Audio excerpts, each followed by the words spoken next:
Hello doctors, welcome to Ayurveda 2023. तर काल आपण आयुर्वेद निरूपणचा जो पार्ट फर्स्ट आहे तो बघितला होता. पार्ट सेकंडमध्ये जे काही आपले सिद्धांत वगैरे बघायचे बाकी होते ते आज आपण बघणार आहोत. तर पार्ट सेकंडमध्ये सर्व काय काय आहे, तर सिद्धांत आहे आणि सिद्धांतांचे सिद्धांत आहेत आणि डिफरंट टाईपचे जे काही सिद्धांत आहेत त्यांचे वर्णन केलेले आहे. जसे की लोकपुरुष साम्य सिद्धांत, पंचमहाभूत सिद्धांत, त्रिदोष सिद्धांत, सामान्य विशेष सिद्धांत आणि कार्यकारण सिद्धांत. तर सर्वात आधी आपण बघणार आहोत की सिद्धांत म्हणजेच काय. तर सिद्धांतांची व्याख्या. सिद्धांतो नाम यः सः परीक्षेकेर बहुविध परीक्षः हेतुभिश्च साधयित्वा स्थापयते निर्णयः. चरक विमानस्थान 8वा अध्याय 37वा श्लोक. तर सिद्धांत म्हणजेच काय सांगितलेले आहे की जो परीक्षक आहे तो परीक्षकाद्वारा बहुविध म्हणजेच अनेक परीक्षण केल्याच्या नंतर जो काही विषय आहे तो सिद्ध होतो त्याला काय म्हटलेलं आहे, सिद्धांत म्हटलेलं आहे. किंवा जे काही अनेकविध परीक्षण किंवा विविध परीक्षण केल्याच्या नंतर जो काही विषय आहे जो स्थापित होतो किंवा जो निष्कर्ष जो आहे तो स्थापित होत असतो त्याला काय म्हटलेलं आहे, सिद्धांत म्हटलेलं आहे. तर सिद्धांतांचे प्रकार सांगितलेले आहे. तर सिद्धांतांचे किती प्रकार आहे, तर सिद्धांताचे 4 प्रकार आहे. सहचतुर्विध सर्वतंत्र सिद्धांत, प्रतितंत्र सिद्धांत, अधिकरण सिद्धांत, अभ्युपगम सिद्धांत चेती. चरक विमानस्थान 8वा अध्याय 37वा श्लोक. तर सिद्धांतांचे 4 प्रकार आहेत. सर्वतंत्र सिद्धांत, प्रतितंत्र सिद्धांत, अधिकरण सिद्धांत आणि अभ्युपगम सिद्धांत. तर सर्वात आधी आपण एक एक सिद्धांतांचे डिटेल घेऊया. तर सर्वतंत्र सिद्धांत. तर सर्वतंत्र सिद्धांत म्हणजेच काय, तर जे काही शास्त्र आहे एखादं, त्या शास्त्राच्या ज्या काही शाखा उपशाखा आहे त्या सर्व शाखा उपशाखांनी पण जो शास्त्राचा सिद्धांत असतो तो काय केलेला असतो, मान्य केलेला असतो.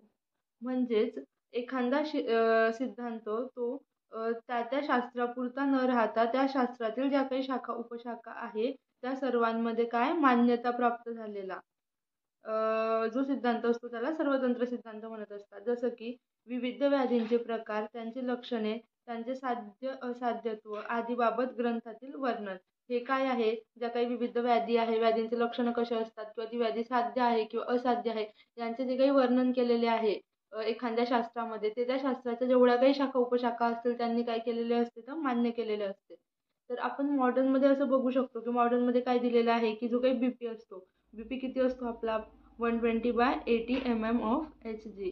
तर हे जे आहे ते पण त्या शास्त्रातील सर्व शाखा उपशाखांनी मान्य केलेले आहे. त्याच्यानंतर जी हार्ट रेट सांगितलेली आहे, हार्ट रेट जी आहे ती पण काय असते, 72 बीट पर मिनिट. तर हे पण काय आहे, सर्व जे शाखा उपशाखा आहे शास्त्राच्या त्यांनी मान्य केलेली आहे. त्याच्यानंतर जो सेकंड आहे तो आहे प्रतितंत्र सिद्धांत. प्रतितंत्र सिद्धांत म्हणजेच काय असते की एखादं शास्त्र त्या शास्त्रापुरताच काय असते, त्या सिद्धांताला मान्यता प्राप्त झालेली असते. पण जे काही दुसरे शास्त्र असतात किंवा तंत्र असतात त्यांच्यामध्ये तो जो सिद्धांत असतो तो अप्रचलित असतो किंवा असिद्ध असतो. त्याचं जे उदाहरण आहे त्याचे उदाहरण असे सांगितलेले आहे की चरक संहितेमध्ये काय सांगितलेलं आहे, रसांची संख्या काय सांगितलेली, 6 सांगितलेली आहे. जेव्हा की जे दुसरे ग्रंथ आहे किंवा दुसरे तंत्र आहे त्याच्यामध्ये रसांची संख्या काय सांगितलेली आहे, 8 एवढी सांगितलेली आहे. जे दुसरं उदाहरण आहे जे आपण घेऊ शकतो ते म्हणजेच काय, तर चरकांनी काय सांगितलेलं आहे, अजून जे आपले ज्ञानेंद्रिय असतात तर ज्ञानेंद्रियांची जी संख्या आहे ती चरकांनी 5 सांगितलेली आहे. जेव्हा की जे दुसरे तंत्र किंवा ग्रंथ आहे त्यांच्यामध्ये काय सांगितलेली आहे, ज्ञानेंद्रियांची संख्या 6 एवढी सांगितलेली आहे. त्याच्यानंतर काय, थर्ड जो सिद्धांत आहे आपला तो आहे अधिकरण सिद्धांत. अधिकरण सिद्धांत म्हणजेच अधिकरणावरनं आपण काय म्हणू शकतो की आधार घेत आहेत बुवा. जसं की एखादा जर सिद्धांत आहे जो प्रसिद्ध सिद्धांत आहे किंवा ज्याला सर्वमान्यता प्राप्त झालेला सिद्धांत आहे त्या सिद्धांतांचा उपयोग करून त्या सिद्धांतांशी रिलेटेड जे काही विषय आहे त्या विषयांना मान्यता प्रदान होणे म्हणजेच काय, अधिकरण सिद्धांत. त्याचं उदाहरण असं सांगितलेलं आहे की जेव्हा हे सिद्ध होते की आत्मा आहे हे सिद्ध झाल्याच्या नंतर आत्मावरती जे काही किंवा आत्माशी जे काही रिलेटेड विषय आहे जसं की पुनर्जन्म झालं, कर्मफल झालं, मोक्ष झालं, हे काय होत असतात, हे ऑटोमॅटिक सिद्ध होत असतात. त्याला काय म्हटलेलं आहे, अधिकरण सिद्धांत म्हटलेलं आहे. जो फोर्थ आहे तो आहे अभ्युपगम सिद्धांत. अभ्युपगम सिद्धांत म्हणजेच काय की असा सिद्धांत जो आतापर्यंत पण काय सिद्ध झालेला नाही आहे किंवा त्याचे परीक्षणांद्वारे काय परीक्षण केले गेलेले नाही आहे किंवा परीक्षणाद्वारे त्याला काय मान्यता मिळालेली नाही आहे. असा विषय जो फक्त तात्पुरत्या स्वरूपात म्हणजे टेम्पररी बेसिसवरती त्याला आपण एक्सेप्ट केलेला आहे किंवा मान्यता दिलेली आहे, अशा सिद्धांताला काय म्हणतात अभ्युपगम सिद्धांत म्हटलेला आहे. आपण मॉडर्नमध्ये म्हणू शकतो की अभ्युपगम सिद्धांत म्हणजेच काय की हायपोथेसिस आहे. काहीतरी प्रूव्ह करण्याच्या आधीच आपण हायपोथेसिस ठेवून देत असतो की हे असं असं आहे आणि नंतर त्याच्याबद्दल काय असते त्याला प्रूव्ह करण्यासाठी जे काही पॉईंट्स आहेत ते आपण नंतर एक्सप्लेन करत असतो. तर त्याचं उदाहरण देताना असं सांगितलेलं आहे की आपल्याला जर सांगायचं आहे की गुण हे श्रेष्ठ आहे, तर गुण हे श्रेष्ठ आहे हे सिद्ध करण्याच्या आधीच की याचं परीक्षण करण्याच्याच आधी काय तर एक अशी हायपोथेसिस ठेवून द्यायची किंवा अशी सिद्धी करून द्यायची की जे गुण आहे ते सर्व इतर द्रव्यांपेक्षा काय आहे तर श्रेष्ठ आहे आणि नंतर त्याच्याबद्दल त्याच्या श्रेष्ठता दर्शवणारे पॉईंट जे आहे ते नंतर एक्सप्लेन करत बसायचं. तर याला काय म्हटलेलं आहे अभ्युपगम सिद्धांत म्हटलेलं आहे.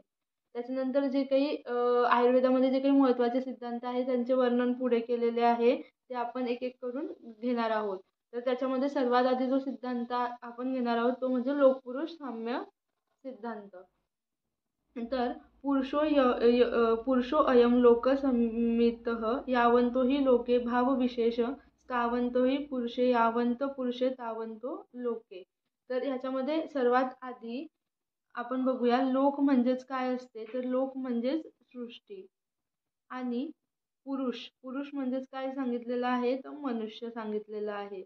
तर लोक पुरुष साम्य सिद्धांत म्हणजेच काय लोक म्हणजे सृष्टी व मनुष्य यांच्यातील जे साम्यता दर्शवणारा जो सिद्धांत आहे त्याला लोकपुरुष साम्य सिद्धांत म्हणत असतात.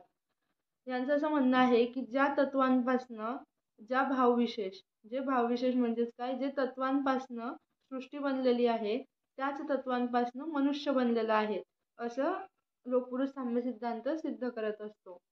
ज्या तत्वांपासून सृष्टी विकसित झाली आहे त्याच तत्वांपासून मनुष्य शरीर देखील तयार झालेले आहे.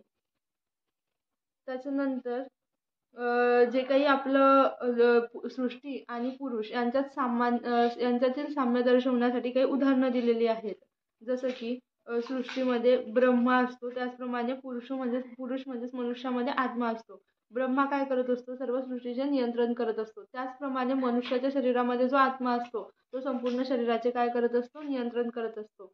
जसं सृष्टीमध्ये इंद्र आहे त्याचप्रमाणे मनुष्य शरीरामध्ये अहंकार आहे. ज्याप्रमाणे सृष्टीमध्ये वायू आहे त्याचप्रमाणे मनुष्य शरीरामध्ये उत्साह आहे. ज्याप्रमाणे सृष्टीमध्ये चंद्र किंवा सोम आहे त्याचप्रमाणे मनुष्य शरीरामध्ये सुख आहे. ज्याप्रमाणे सृष्टीमध्ये तम हा गुण आहे त्याचप्रमाणे पुरुष शरीरामध्ये काय सांगितलेलं आहे मोह सांगितलेला आहे. जर आपण बघितलं तर जी सृष्टी आहे ती पण काय आहे सृष्टीला षडधातुवात्मक म्हटलेलं आहे. षडधातुवात्मक म्हणजेच काय तर ती पंचमहाभूत प्लस आत्मा यांच्यापासून बनलेली आहे सृष्टी. आणि पुरुषही काय सांगितलेलं आहे षडधातुवात्मक सांगितलेलं आहे. म्हणजे पुरुषमध्ये काय असतो म्हणजे पुरुष जे मनुष्याचं शरीर असते ते पण काय असते तर पंचमहाभूत प्लस आत्मा यांच्यापासून बनलेलं असते. तर मनुष्याच्या शरीरामध्ये पंचमहाभूत घटक आहेत हे सिद्ध करण्यासाठी खालील काही उदाहरणं दिलेली आहेत. जसं की जो मनुष्य असतो त्याच्या शरीरामध्ये पृथ्वी महाभूतामुळे कोणते गुण असत असतात तर शरीराला काय असते काठिण्य असते. त्याच्यानंतर जे शरीरातले जे अवयव असतात ते कसे असतात कठीण असतात. त्यांना काय असतो एक विशिष्ट आकार असतो. तो कशामुळे असतो तर पृथ्वी महाभूतामुळे असतो. त्याच्यानंतर जो आप महाभूत आहे आप महाभूत म्हणजेच जल महाभूत त्याच्यामुळे काय असते शरीरामध्ये एक क्लेदता असते. काय असते क्लेदता मार्दवता म्हणजेच काय ओलावा असतो म्हणजे मॉइश्चर असते. तेज महाभूत म्हणजेच काय अग्नीमुळे काय असते शरीरामध्ये प्राण असते. त्याच्यानंतर वायू महाभूतामुळे काय असते ते काय आपल्या शरीराच्या विविध हालचाली होत असतात. आकाश महाभूतामुळे काय होत असते जे आपल्या शरीरात विविध स्रोतस आहेत त्यांची उत्पत्ती होत असते. त्याच्यानंतर जे काही छिद्रयुक्त अवयव आहेत त्यांची पण उत्पत्ती कशामुळे होत असते तर आकाश महाभूतामुळे होत असते. अशा प्रकारे लोकपुरुष साम्य सिद्धांतामध्ये पुरुष म्हणजे सृष्टी व लोक म्हणजे सृष्टी आणि पुरुष म्हणजेच मनुष्य यांच्यातील साम्य दर्शवलेले आहे. जो नेक्स्ट सिद्धांत आहे सिलेबसमध्ये तो आहे पंचमहाभूत सिद्धांत. तर सर्व द्रव्य पांचभौतिकन अस्मिन अर्थे. तर या सिद्धांतात या डेफिनेशनच्या नुसार असं आहे की जे काही सर्व सृष्टीतील जे काही द्रव्य आहे ते कशापासून बनलेले आहेत तर पंचमहाभूतापासून बनलेले आहे. त्याच्यानंतर तत्र शरीर नाम चेतना अधिष्ठान भूतम पंचमहाभूत विकार समुदायात्मकम समयोग आहे. तर याच्यामध्ये शरीराची व्याख्या सांगताना काय सांगितलेली आहे तर शरीर जे आहे ते काय पंचमहाभूत प्लस पंचमहाभूतांचे विकार यांच्या समुदायापासून काय बनलेलं आहे शरीर बनलेलं आहे आणि शरीर काय आहे ते चेतनाचे अधिष्ठान आहे. तर ज्याप्रमाणे जे आपलं शरीर आहे ते शरीर पंचमहाभूतांपासून बनलेलं आहे तर त्याच्यामुळे जे काही आपल्या शरीरातील दोष धातू मल जे आहे ते पण काय असतील तर पंचमहाभूतापासून बनलेलं असतील. तर जेव्हा यांचं पोषण करायचं असेल तर यांचं पोषण करण्यासाठी सुद्धा आपल्याला काय लागणार आहे जो आपण आहार घेऊ तो पण काय लागणार आहे तो पंचमहाभूतांपासूनच बनलेला लागणार आहे. जो आहारद्रव्य असतात ते पण काय असतात पंचभौतिक असतात. तर जेव्हा आपण या पंचभौतिक आहारद्रव्यांचं सेवन करतो तेव्हा त्यांचं काय केलं जाते आपल्या जाठर अग्नीद्वारे पचन केलं जाते आणि जाठर अग्नीद्वारे यांचं पचन झाल्याच्या नंतर जे आहे आपल्या शरीरासाठी जे काही पोषक घटक असतात त्यांची निर्मिती होत असते महाभूतांपासनं आणि पंचभौतिक शरीराचे काय होत असते पोषण होत असते. अशा प्रकारे हा आपला महाभूत सिद्धांत होता. त्याच्यानंतरचा जो सिद्धांत आहे थर्ड सिद्धांत सिलेबसमध्ये तो म्हणजे त्रिदोष सिद्धांत सांगितलेला आहे. तर त्रिदोष सिद्धांत म्हणजेच वायू पित्त कफश्चेती त्रयोदोषा समासत विसर्गादान विक्षेपे सोम सूर्य अनिलस्तथा धारयंती जगददेहम कफ पित्त अनिल स्त्रीभिः. अष्टांग संग्रह अष्टांग हृदय सूत्रस्थान पहिला अध्याय 6वा श्लोक. तर सर्वात महत्त्वाचं म्हणजे इथे काय सांगितलेलं आहे की त्रिदोष. तर त्रिदोष कोणते आहे आपल्या शरीरात तर वायू पित्त कफ हे काय झाले शरीराचे 3 दोष झाले. तर हे जे 3 त्रयोदोष तर हे दोष जेव्हा साम्य अवस्थेत असतात काय ते जेव्हा साम्य अवस्थेत असतात तेव्हा काय असते आपलं शरीर स्वस्थ असते. कसं असते आपलं शरीर स्वस्थ असते आणि निरोगी असते. आणि जेव्हा हे त्रिदोष आहे जेव्हा ते विषम अवस्थेमध्ये जात असतात विषम अवस्था म्हणजेच त्यांचा एक तर क्षय होत असते किंवा वृद्धी होत असते तेव्हा काय होत असते आपल्या शरीराला हानी होत असते विकृती निर्माण होत असते किंवा व्याधी निर्माण होत असते. तर ज्याप्रमाणे सृष्टीमध्ये काय आहे सोम सूर्य आणि अनिल हे काय करत असतात सृष्टीचे धारण करत असतात किंवा नियंत्रण करत असतात. त्याचप्रमाणे काय सांगितलेलं आहे जो आपलं शरीर आहे मनुष्य शरीर आहे त्याचे धारण आणि नियंत्रण कोण करत असते तर कफ पित्त अनिल हे काय करत असतात आपलं जे मनुष्य शरीर आहे त्याचं धारण आणि पोषण करत असतात.